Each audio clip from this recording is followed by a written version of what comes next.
Our weekly crew had 12, but we usually brought out 3 or 4 irregulars. The losers would have to regroup and shoot for the right to play again, with an informal agreement that a man shouldn't be left out more than a game at a time. The teams therefore disassembled and reformed with new pieces and styles, and it was difficult to speak of a single game in any meaningful way unless there had been a winning streak.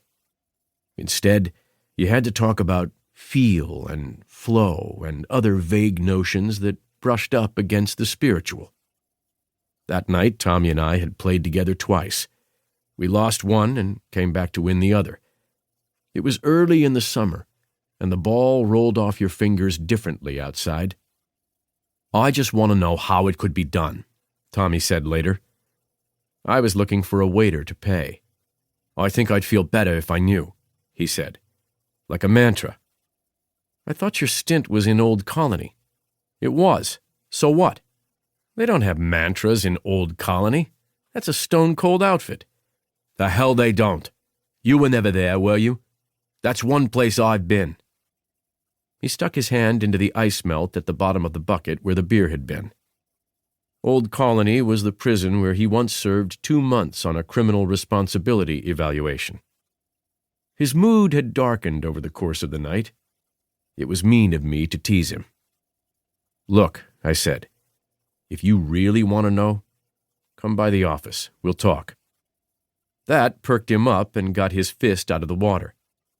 "You mean that?" he asked. "Sure, any time. Come by tomorrow." "I can't tomorrow."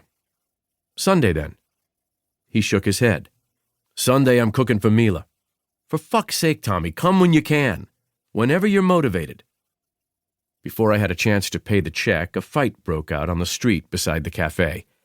Somebody had said something to one of the waiters. Alphonse always kept a lot of tough waiters on staff. Most of them were his nephews, and they would come from around New England for a few months to make money with their uncle.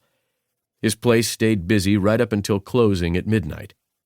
The waiter who was involved in the fight was a big kid of 18 or 19 who was holding on to some of his baby fat. Tommy jumped into the middle of it. He was giving up 5 inches to one of the boys and 40 pounds to the other, but Tommy was quick and moved well, even on the ground, where the fight was mostly happening. I wondered briefly if I had it wrong about him. Maybe he had wrestled or fought jiu-jitsu. No, it was boxing. Featherweights. He had told me about it a few times. The fight lasted 10 or 20 seconds that seemed to stretch out much longer.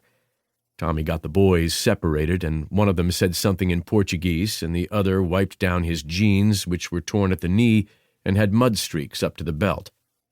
When he got back to the table, I asked Tommy if he felt better. "Go to hell," he said. "They're just kids, for Christ's sake.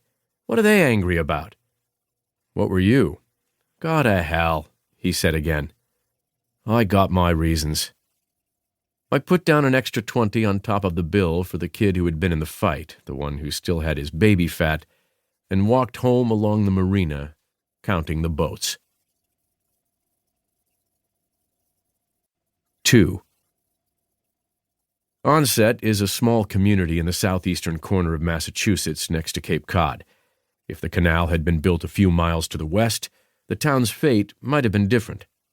Things as they were, it was a way station. On Cranberry Highway, the water park drew a crowd in summer. There were gas stations that charged less than you would find across the bridge, and motels that would take cash and let you check in without showing an ID.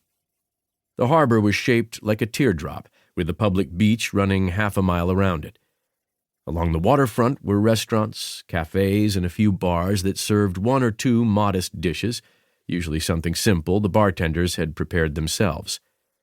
Near the village center, there were more motels, and in the river neighborhoods, you could rent a 2-room cottage by the month, week, or night. It was a run-down place, and fairly picturesque for those who had a romantic streak. Over the years, Onset had gained a reputation as a place you could go to live anonymously for a while, no matter who you were or what you had done. There were always towns like that in out-of-the-way places. The experience in Onset, however, was somewhat more deliberate. A lot of careful work went into it.